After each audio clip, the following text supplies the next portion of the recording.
Whilst almost every topic regarding the upcoming Breath of the Wild sequel has been covered, there is one topic I've been wanting to discuss for a while. What new characters will the sequel introduce?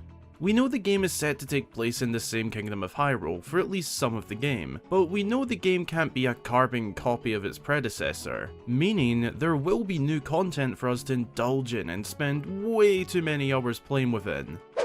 Yikes. So I've put together a list of some new characters I think we could see in the sequel. For this list, some picks will be based on ideas and speculative hints seen in the trailer and game. We will also not be including characters we already know of from the first game, such as the new generation of champions and fleshing their characters out, as I'm sure that will happen anyway. We will be focusing on key NPCs, tradespeople, main characters, and anyone we haven't seen already in the first game. So no Daddy G guys. Not yet. One more thing, I promise, this is the last thing. You know how I always say, so be sure to go grab yourself a snack or drink, and let's get into blah blah blah. Yeah, that iconic line of mine. Well, I thought it would be fun to start including your guys' snacks and or drinks during that segment. So from there on, feel free to tweet me, Instagram message me, or even on my Discord server, your snacks and or drinks, and I'll include them in the video. So, be sure to go grab yourself a snack or drink, and let's get into 5 new characters that we can meet in the Breath of the Wild sequel.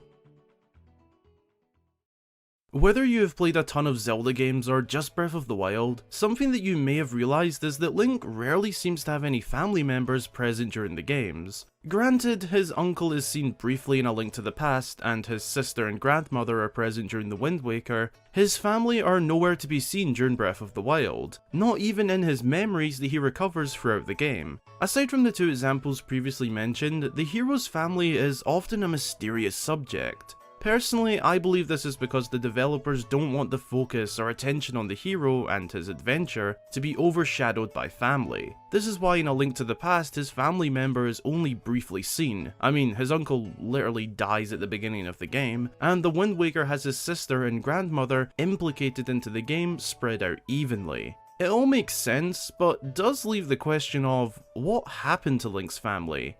Well, in Breath of the Wild, we found out through one of the memories that Link's father was a knight who served the royal family, which led Link into his role of being Princess Zelda's personal bodyguard. That's the only glimpse into his family we get. Now, how exactly could we meet Link's family in the sequel? Well, remember earlier when I mentioned some of these will revolve around ideas and theories? Well, there has been heavy indication that we may be time traveling again in the sequel. This has been made apparent by the lack of Sheikah structures seen in the ending shot of Hyrule, leading us to believe we may be heading into the past like we have in past games.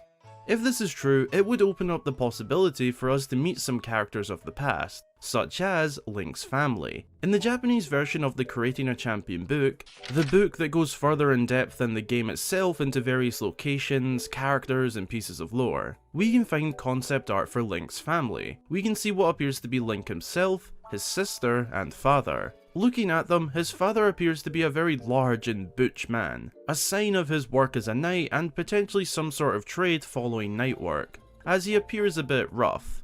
He gives me a sort of stable worker or blacksmith kind of vibe. His sister on the other hand gives me that precious and adorable vibe, a lovable character that Link has grown up with and would protect at all costs if anything ever happened to her. This pick really depends on if time travel is brought back or not. Regardless, it would be so cool for Link to meet his family in an odd time traveler scenario, which could lead into some very interesting side quests.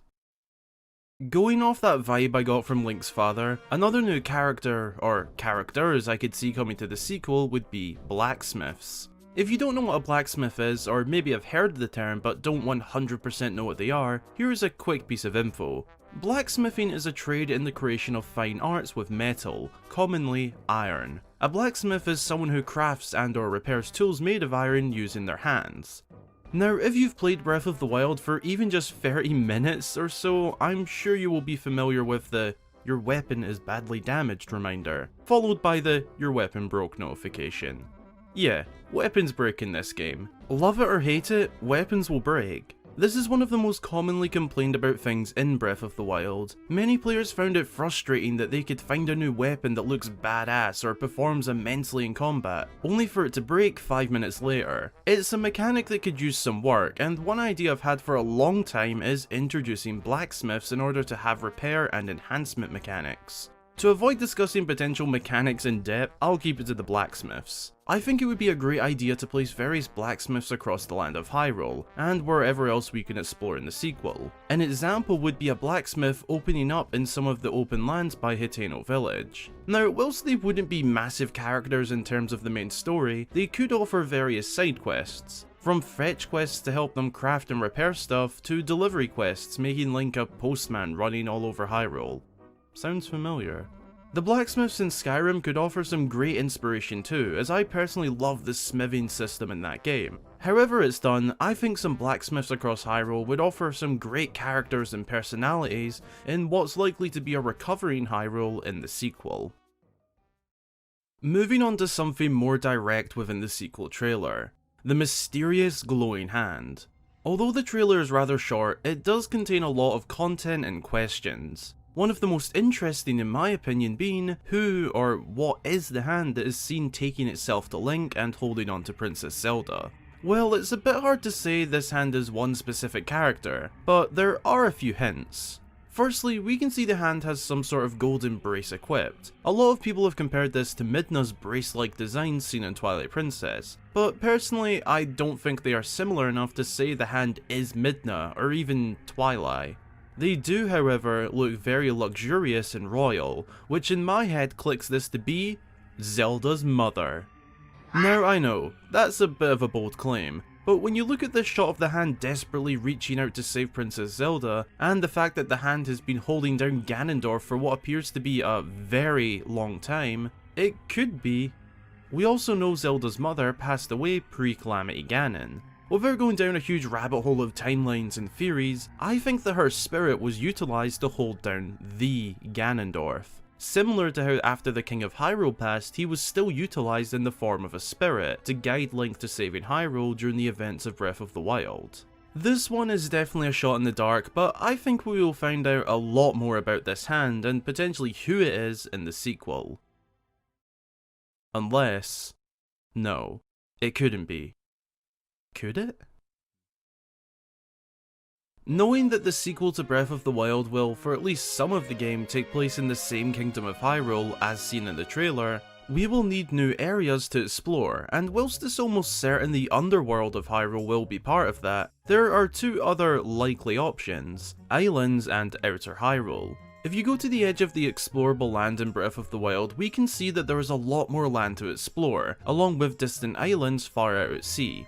If we do get to travel there within the sequel, it would open up the opportunity to introduce a new set of characters, islanders, and outsiders. It's a very open idea, but it would be really cool if these new characters lived in a totally different lifestyle to what we know from Hyrule. Tropical islanders that live a similar life to those in Lurelin Village, just more isolated and peaceful. The outsiders could be some sort of tribe or clan that hasn't had any interaction with those from Hyrule. Introducing these sets of characters would open up so many opportunities.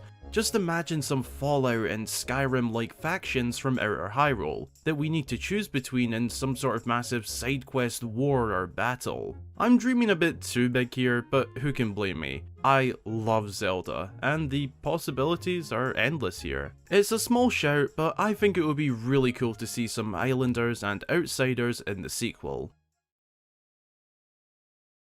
Before getting into the final pick on this list, here is a bonus mention I thought would be awesome. We know Breath of the Wild broke boundaries in terms of the Zelda series, going open world, introducing full-on voice acting, and even underappreciated things like the drastic change in soundtrack and sound design. If the developers are to continue their boundary-breaking style, something I would love to see is a surprise return. Now, I know I said no characters that we already know of, but that was from just Breath of the Wild. I think the surprise return of Dampé would be really cool. Traditionally, Dampé is the hunchback gravekeeper who can be a little bit intimidating at first, but is actually a helpful guy. For example, in Ocarina of Time, he guides Link through the underground beneath the graveyard in order to obtain the hookshot. Given the huge emphasis on spirits and the dead in the sequel trailer, I think Dampé would make an awesome fit for a returning character. Perhaps he could return as a travelling merchant or something along those lines, similar to Kilton, but he turns out to play a crucial role in helping Princess Zelda and Link to the depths of Hyrule to seek out Ganondorf. This pick is obviously more of an idea, and that's why I included it as a bonus pick, but it would for sure be an awesome return. The amount of mysteries and secrets in Breath of the Wild, and the sequel trailer for this matter, is astonishing. There are countless unexplained and lost parts of history regarding the game, and one of the biggest mysteries is the Zonai.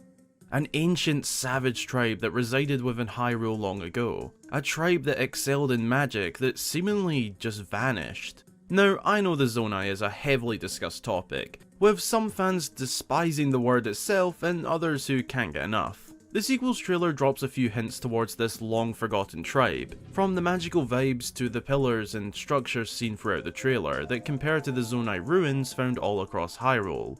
Whilst I think it's getting carried away to think the Zonai will have a huge focus in the sequel, I do however believe we will get to learn more about them, and this could be in the form of meeting a long lost member of the Zonai tribe, a Zonai warrior.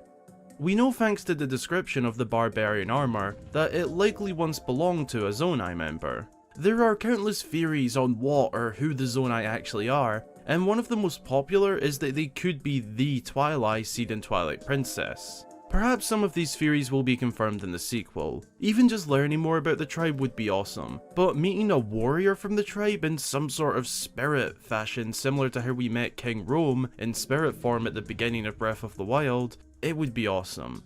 The possibilities are endless here. I just hope we learn a little more about the Zonai tribe in the sequel to Breath of the Wild.